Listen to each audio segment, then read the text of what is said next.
Tapi baru kali ini saya mau membahas gaji sarang burung yang ada di Malaysia. Yang pasti kalau sarang burung itu rumit ya. Ya rumit. Kalau kerjanya sih nggak berat. Wow, 10 juta, geng. Gila. Kan hari-hari ini viral sekali tuh tentang Ustadz Sofyan yang mengata-ngatakan warga asing. Kalau kita ini di sini sebagai warga asing juga ya kan. Nah, pandangan Mas itu gimana? Apa? Menurut saya wajar aja dia ngomong kayak gitu kan. Karena emang negara dia di sini. Sebelum menonton videonya, pastikan Anda sudah menekan tombol like dan subscribe. Hey, halo geng, assalamualaikum warahmatullahi wabarakatuh. Berjumpa kembali dengan saya Zainal Satori. Sebelum video ini saya mulai, gimana kabarnya kalian semua? Semoga semua yang menonton video ini baik-baik saja, dimurahkan rezekinya, selalu berpikiran yang berpositif, dan dijauhkan dari mara bahaya oleh Tuhan Yang Maha Esa. Baik, yang di video kali ini saya main-main ke tempat kawan saya, ingin menjumpai karena hari ini hari cuti geng. Dan saya akan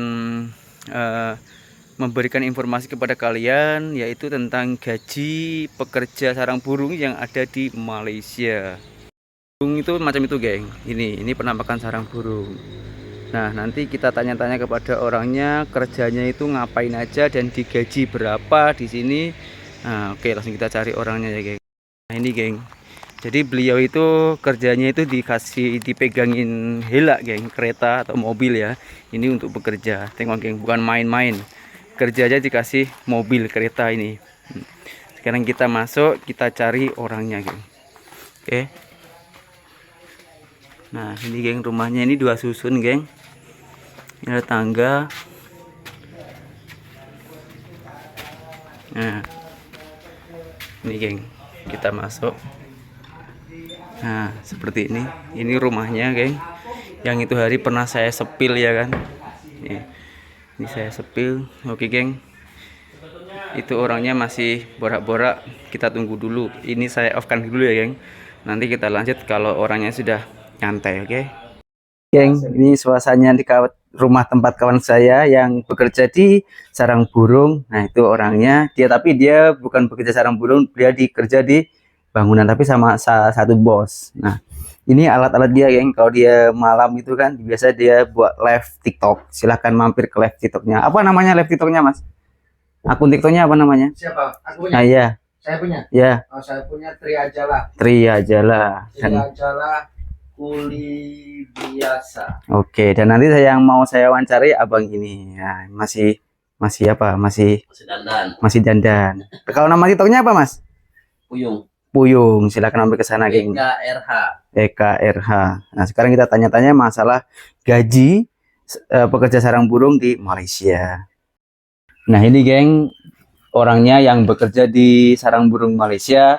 Karena kalau kita ngomongin masalah gaji pekerja pemanen sawit, getah, itu sudah sangatlah sering saya bahas.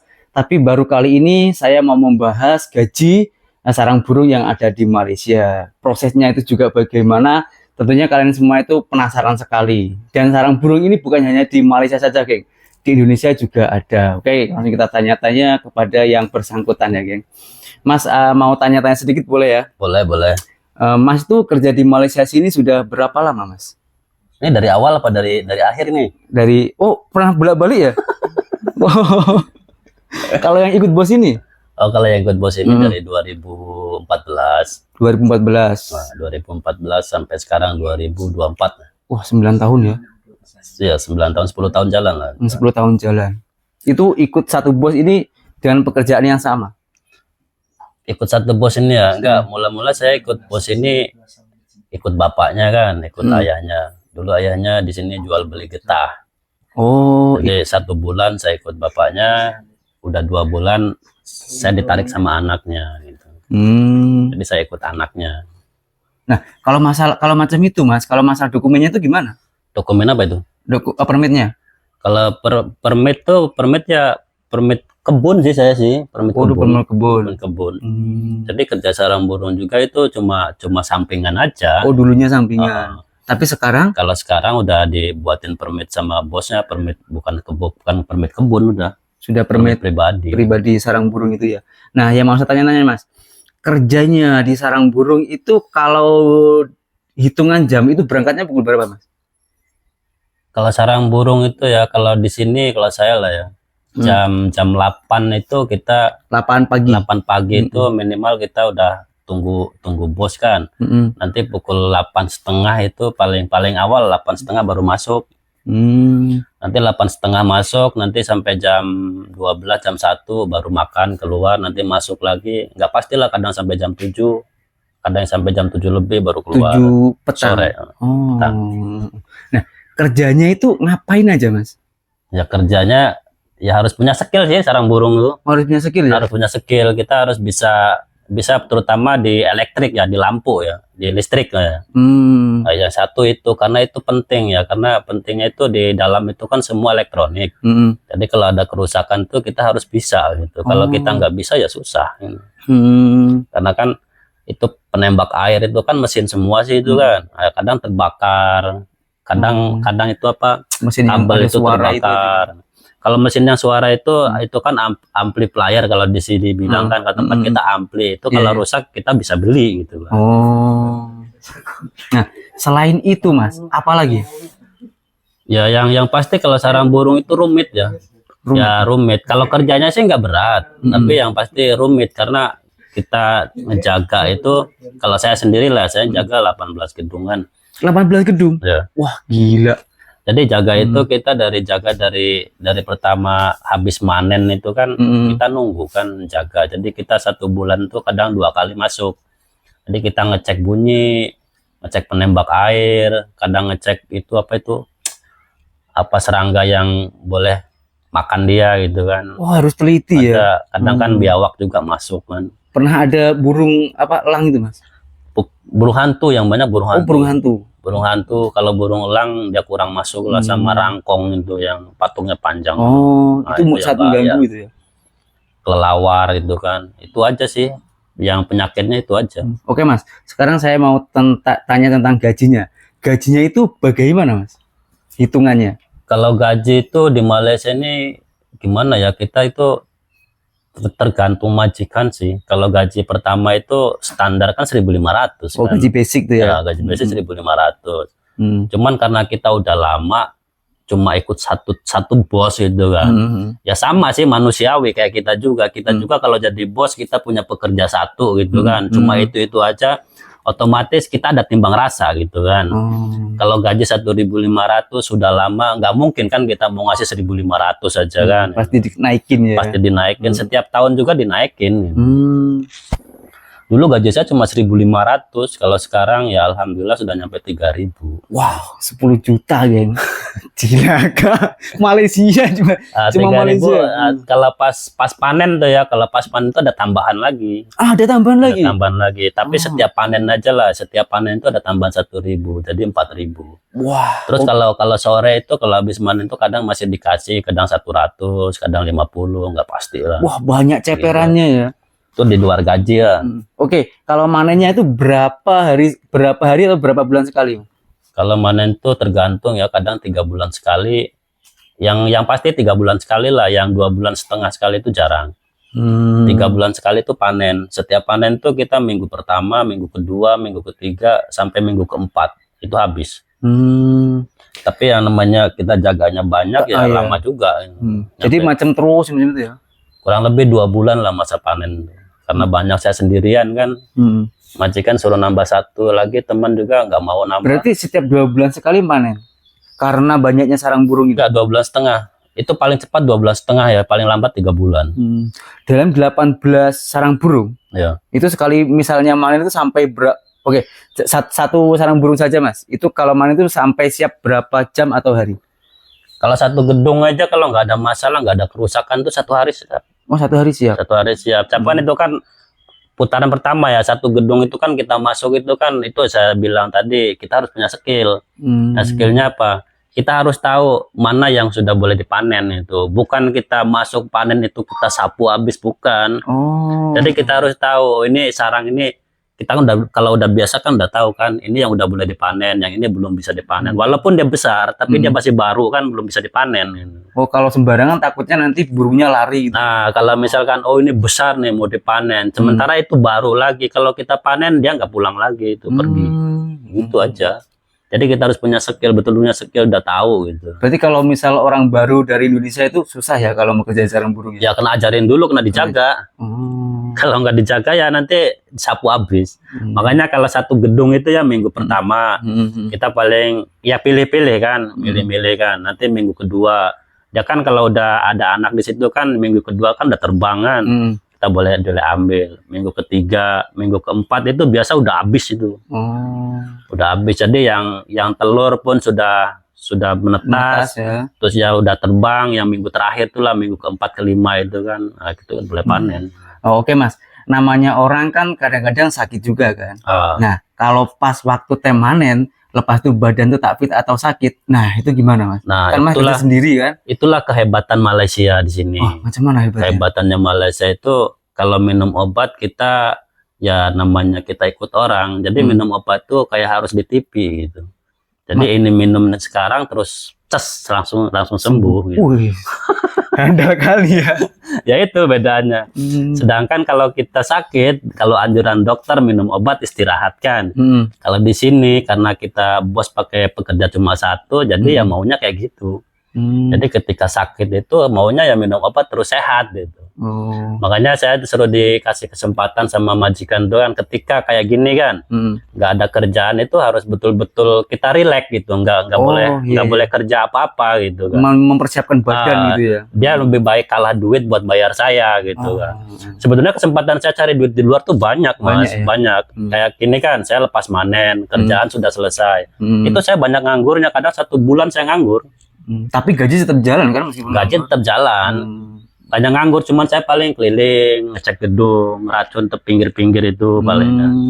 Habis itu selesai ya udah, saya kadang banyak tidur di rumah, banyak kadang saya lab gitu kan, karena memang nggak ada kerjaan gitu kan. Nah makanya bos itu dia kalah duit buat bayar saya di situ. Jadi ketika dia sibuk kerja pas manen itu, gimana caranya saya harus fit badan gitu. Nah di situ. Wah, susah juga. Ya kalau rugi mungkin dia rugi bayar saya pas kayak gini kan. Soalnya sarang burung itu ya, kita jaga 2 bulan itu panen kan, dalam 1 bulan tuh kan pasti kita nggak kerja itu. Mau ngerjain apa coba? Nggak mungkin kita masuk tiap hari kan. Meskipun segitu banyaknya sarang burung, pasti ada rileksnya. Ada rileksnya. Satu ya, masa burung bertelur kita nggak masuk. Nggak masuk. Karena burung itu tak boleh diganggu ya kalau dia tetap terganggu. Yang kedua kalau burung baru menetas itu, baru udah mau terbang. Kalau kita masuk, dia kan kaget tuh. Dia kaget, dia terbang, dia nggak mungkin anak itu terbang karena dia belum bisa lepas terbangan. Kalau udah jatuh ya mati lah. Kayak gitu aja.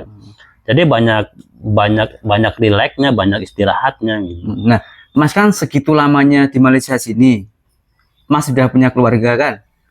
Udah punya. Nah, kalau misalnya rindu, teringin cuti gitu, nah bagaimana pekerjaan Mas di sini? Kadang saya nggak cuti. Nggak cuti. Nah terus kalau rindu dengan keluarga gimana? Ya kadang bos saya yang ngirim duit ke istri saya suruh masuk sini. Wah, baik banget bosnya. Iya. Salut saya bro. Ya sama aja sih, sama aja kalau kita ya bilang bos itu sama aja sebetulnya. Bos itu ada yang baik, ada yang nggak baik. Tapi kalaupun kita ketemu bos yang nggak baik, majikan lah yang nggak baik. Tapi kalau kita udah lama ikut dia, sementara bos itu juga sudah tahu kita sudah tahu karakter bos, itu sebenarnya sama aja Mas. Ya, karena bos itu sudah percaya karena tanggung jawab gitu ya. Betul. Jadi ya sama aja, bos saya juga dulu sama saya juga nggak baik. Oh awalnya nggak baik. Saya pinjam waktu itu ya 1.000 aja nggak dikasih. Mungkin dia masih ragu mungkin. Ya satu yang mungkin ragu, ya sampai 1.000 boleh bayangkan lah uang 1.000 itu berapa gitu kan. Ya nggak dikasih, sampai saya ngomong kalau saya mau bohong mau nipu 1.000 itu buat ongkos pulang ke Indonesia juga nggak cukup. Iya betul. Jangankan buat kaya diri gitu kan. Ya itu. Nah, cuman karena kita udah lama, dia udah percaya sama kita juga sudah tahu karakter dia gitu kan. Ya baik. Nah kalau sekarang itu misal mau pinjam itu yang paling banyak Mas itu pinjam berapa Mas? 25.000. Wah gila Kak, hampir 100 juta loh geng. Berapa ya? 80 juta lebih ya? Kurang lebih lah. Nah kalau Mas pinjam sebanyak itu tentunya ada potongan dong setiap gaji atau setiap bulan. Kalau potongan saya sistemnya kayak gini. Iya. Jadi karena saya udah pengalaman kan, kita di perantauan di sini kan, kita hanya sementara kan Mas ya, sementara. Kita nggak mungkin, oke, saya merantau di Malaysia, nggak mungkin saya mau selamanya di sini, nggak mungkin kan. Nah, jadi ketika saya berpikir pernah udah nyoba kan, jadi setiap bulan gaji saya ambil, itu nggak jadi apa-apa Mas. Gaji 3.000 kita ambil gaji tiap bulan itu nggak jadi apa-apa. Nah, terus masalah hutangnya tadi? Potongannya gimana? Nah ini dari awal lo ya. Oke, Kalau oke. kita pinjam 3.000, kita kirim ke Indonesia buat kebutuhan kita lagi di sini. Nanti buat urus permit lagi kan, tolak ini tolak itu. Itu cuma buat kebutuhan kita aja, kita nggak ada simpanan akhirnya Mas. Makanya saya pikir kan, terus saya ngomong lah sama majikan saya, gimana caranya saya di sini ikut bos, saya nanti pulang dari sini saya boleh di rumah itu sudah ada gitu, ada tempat lah gitu. Nah, jadi ya kuncinya ya itu. Jadi pinjam itu saya banyak, kadang sampai 25.000 itu paling pol lah saya 25.000 ya. Kalau 20.000, 15.000 itu Mas saya sering pinjam. Biasa gitu, itu ya. Biasa. Nah, kenapa saya pinjam banyak kayak gitu? Karena satu, kalau kita pegang duit di sini, ya namanya duit manis kan. Kita pegang duit pasti habis cuma-cuma gitu. Tapi kalau kita pinjamnya banyak kayak gitu sekali, misalkan ada orang jual tanah, kalau kita mau buat rumah atau apa-apa, uang itu bisa gitu kan. Tapi kalau kita mau ngumpulin dulu itu alangkah lama gitu. Wah, ini saya pun juga harus belajar ini, Bro. Nah, jadi kalau masalah potongan itu, saat saya pinjam 25.000, kadang 20.000, itu saya nggak ngambil duit tiap bulannya. Oh, gitu. Potong habis gitu, potong habis. Saya cuma ngambil buat kebutuhan saya di sini aja. Karena buat di kampung makan. sudah tercukupi dalam Nah, kayak gitu. Iya, betul-betul. Jadi kadang ada uang-uang sedikit, tapi uang tepi lah sini kan. Kadang Ceperannya sebagai tadi ya. ceperannya itu, nah, itu paling kirimlah buat jajan anak gitu. Itu aja. Kalau buat masalah makan di sini, Mas, kan Mas itu gaji bulan ya kan. Ya. Masalah makan itu bos yang nanggung atau beli sendiri? Beli sendiri, Oh, beli sendiri. beli sendiri. Ada bantuan kah? Apa teman-teman? Ya itu tadi kadang tiap bulannya ada tambahan sedikit lah. Bukan kayak maksud gitu saya lah. bantuan dia belikan beras ke lauk atau gimana gitu. Enggak ada. Kalau menurut saya mah itu masalah makan di sini enggak terlalu berat sih Mas, enggak terlalu beratnya. Kalau saya pribadi lah, enggak tahu kalau yang lainnya. Kalau ibarat di Indonesia itu, di Malaysia ini masih zaman kayak zaman Pak Harto gitu. Ya, masih sesuai antara pengeluaran dan kemasukan. Nah, gitu. Sekarang kalau kita bicara ke situan, oke lah sekarang gaji di sini misalkan 50 ringgit. 50 ringgit biaya hidup di sini 15 ringgit pun cukup gitu kan. Betul nggak? Betul. Ya kan? 5 ringgit buat beli rokok, 10 ringgit ibaratnya buat beli beras ibaratnya. Kalau sayur kan kita bisa nyari kan? Iya, karena di kebun sini ya. Nah, itu. Sementara sekarang ini di sini di Malaysia ini kan ibaratnya barang pokok itu masih kejangkau gitu. Kalau di Indonesia ya kita nggak ngomongin yang udah punya pekerjaan di Indonesia lah ya. Kita ngomong yang memang Menang ke kadang, bawah lah ya. kadang kerja itu kerja bangunan 1 minggu ada, nanti 1 minggu nunggu lagi. Itu kan, betul kan. Nah, tapi kalau di sini itu kita kerja itu tinggal kita nanya tenaga kita aja. Bisa dikatakan di sini itu pekerjaan yang dari kita ya. Nah, betul. Cak, kayak Mas kan motong sawit kan, Mas tahu sendiri kan. Iya. Kayak gimana rasanya motong sawit. Kita sampai udah malas kerja gitu kan. Tapi kerjaan itu nggak habis kan. Menumpuk lagi. Sementara kalau kita di Indonesia ini maaf ya, kita ngomongin yang ke bawah lah ibaratnya kan. Iya. Kerja bangunan ya itu tadi. 1 minggu ada, nanti 1 minggu nunggu. Jadi hasil yang 1 minggu itu udah habis Mas. Saya dulu pernah kayak gitu soalnya. Betul. Sudah Saya pun juga ngalamin. ngerasain.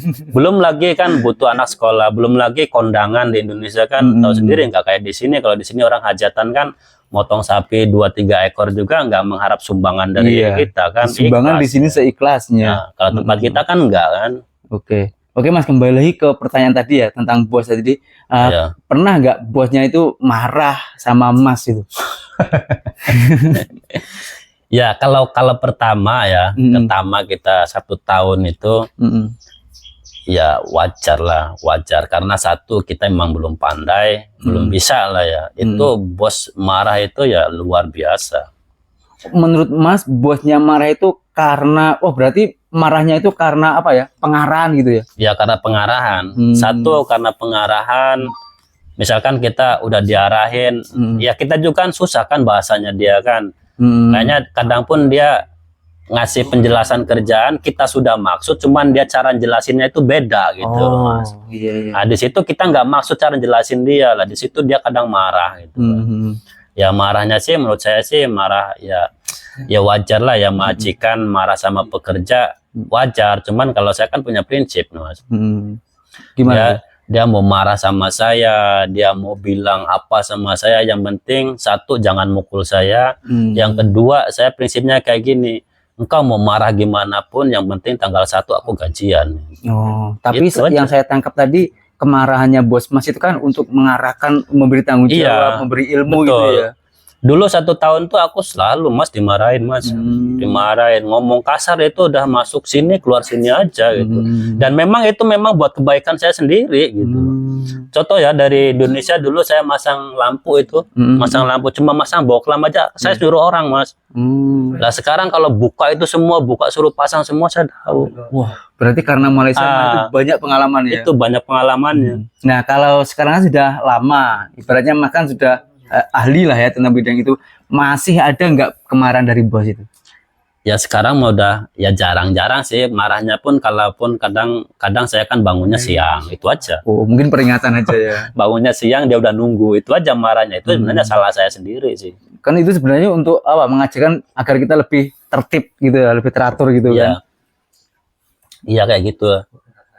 Ya cuman ya sarang burung itu kerjaannya ya gitulah, ringan. Ya memang ringan, kita nggak angkat barang berat, cuman capeknya itu naik turun tangga itu aja. Oke Mas, kalau saran Mas untuk para calon TKI Malaysia yang dari Indonesia itu apa Mas? Ya saran saya sih ya sedikit aja sih, ya kebanyakan yang masuk ke sini kan ada 3 faktor menurut saya kan masuk merantau itu kan. Satu faktor ekonomi, yang kedua faktor rumah tangga kan, yang ketiga itu ya merubah nasib, membangun ekonomi. Yang harus kita usahakan, cuman ya kebanyakan yang 2 ini sih.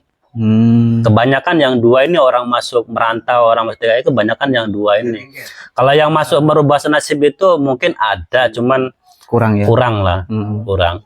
Jadi ya saran saya sih ya kalau masuk kemana-mana tempat itu ya minimal kita dokumen yang lengkap lah. Oh iya betul.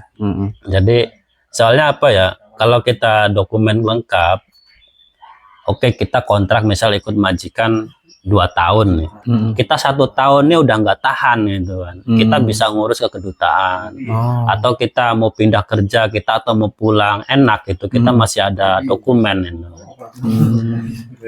Ya kalau kosong juga sebenarnya nggak apa-apa sih kalau udah bisa gitu kan. Tapi udah bahaya bisa. ya. Cuman ya itu resikonya tinggi gitu, resikonya tinggi. Kita tidur nggak selesai. Macam buronan lagi. Iya, ya masalah itu ya emang wajar aja sih. Yang pasti ya itulah kita kan nggak selesai gitu kan. Yang penting kalau masuk itu ikut PT kan kita udah lengkap gitu. Iya. Ya beda lah, kita kan nggak bilang yang masuk lewat belakang. Yang masuk lewat belakang itu pun sebetulnya sampai sini pun kepingin punya dokumen. Cuman ya itulah mungkin kebanyakan terbentur dari gaji itu kan. Sebab kalau kita baru masuk ini Mas yang mau ya. Iya. Kita dapat gaji 1.500, kadang 1.000 itu udah gede banget. Udah seneng ya. Iya udah gede banget. Karena kita membandingkan gaji yang ada di kampung Indonesia. Betul. Nah kalau kan hari-hari ini viral sekali tuh tentang Ustadz Sofyan yang mengata-ngatakan warga asing. Kalau kita ini di sini sebagai warga asing juga ya kan. Nah pandangan Mas itu gimana? Apa yang dirasakan Mas? Ya kalau pandangan saya juga pernah lihat sih, cuman saya jarang komen. Jarang komennya ya menurut saya wajar aja dia ngomong kayak gitu kan, karena emang negara dia di sini kan. Terus ya mungkin yang nggak wajarnya itu kayak penyampaian beliau itu mungkin yang macam binatang itu, mungkin itulah yang banyak tersinggung, itu aja sebenarnya. Cuman apapun itu ya biarkan aja, dia wajar-wajar aja, dia kan orang sini gitu kan. Dia juga kan ngomong yang di sini gitu kan. Ya kalau apa tujuannya dia itu kan sebenarnya yang dituju itu warga Pati ya kan. Iya, ya sebenarnya warga Pati, cuman itulah yang penyampaian yang buat panas itu ya itu aja sih, kata-kata yang terakhir itu aja. Kalau banyak warga sini dia bela apa memperjuangkan itu ya wajar ya, kita sendiri juga kalau negara kita digituin ya mungkin ya sama aja gitu, tinggal kita aja yang nanggapinnya kayak gitu. Jadi kita sebagai warga asing lebih kesadar diri gitu ya. Ya cuman saya kadang sih ya, kadang saya lihat juga sih itu ya, PT kayak gitu. Kadang dia pas ada orang lab, kenapa sih kayak kalau lab yang ramai daripada Indonesia, kadang saya pingin komen di situ, cuman gimana ya, nggak nyampe lah. Kalau saya pikirannya kan nggak ke situ lah, yang penting saya mau kerja mikirnya kan. Cuman nggak habis pikirnya ya gitu aja ya. Kalau Indonesia sama Malaysia ini kan satu rumpun itu kan. Jadi bahasa Malaysia sini ya, acara TV Upin Ipin juga di Indonesia ada gitu kan. Jadi kalau pas kayak beliau Ustadz itu siapa tadi? Ustadz Sofian bicara kayak gitu, ceramah kayak gitu, yang masuk ramai orang Indonesia itu ya sebetulnya bukan, kadang banyak kan bukan dari sini Mas. Itu yang dia kalau lab itu kan, yaitu lab itu kan seluruh kan tahu kan, nonton kan.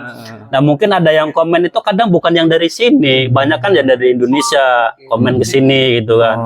Nah kebanyakan yang komen di situ orang Indonesia karena bahasa sini sama bahasa Indonesia itu kan kurang lebih aja. Jadi kalau misalkan nih maaf ya, ngomongin kenapa kok banyak yang dari Indonesia, ya kita kan paham bahasanya. Ya mungkin kayak Bangla juga tahu kan. Tapi ketika Bangla kayak siapa Ustadz Sofian tuh, misalkan ada orang buka TikTok di Bangla sana, terus dia dengar sama kayak itu. Tapi kan warga sana kan banyak yang nggak paham bahasa sini gitu kan. Jadi buat apa dia masuk gitu kan? Ya cuman ya itulah ya, kalau saya pikir sih ya namanya lab PT yang meramaikan itu ya buat lab, buat PT yang diharapkan ya rame kan. Saya mikirnya kayak gitu aja gitu. Cari viewer kan. Jadi kalau bilang kok ramai yang daripada Indonesia, ya itu ya menurut saya ya gimana ya, orang bahasanya kan sama. Ya itu aja lah ya, masalah itu Mas. Saya masalah beliau Ustadz Abdul Sofian kalau saya mah tetap dia baik lah, dia memang dia bela negara dia kan itu kan. Ya kita juga ya sama aja, mungkin kalau negara kita digitukan itu kan marah juga. Dan tujuan dia pun sebetulnya baiknya biar yang kosong itu kalaupun nggak bisa buat dokumen pulang gitu kan. Ya cuman yang kurang baiknya itu kata-kata yang itu aja lah, yang banyak bikin rame ya itu aja sih. Cuman tata cara saja ya. Oke Mas, terima kasih banyak ya atas serinya, dan saya itu banyak mendapatkan pengalaman dari Masnya tadi juga. Dan berjumpa kembali di video saya yang selanjutnya, geng. Saya Jana Satori, seorang TKI Malaysia. Salam TKI sukses. Assalamualaikum warahmatullahi wabarakatuh. Bye bye.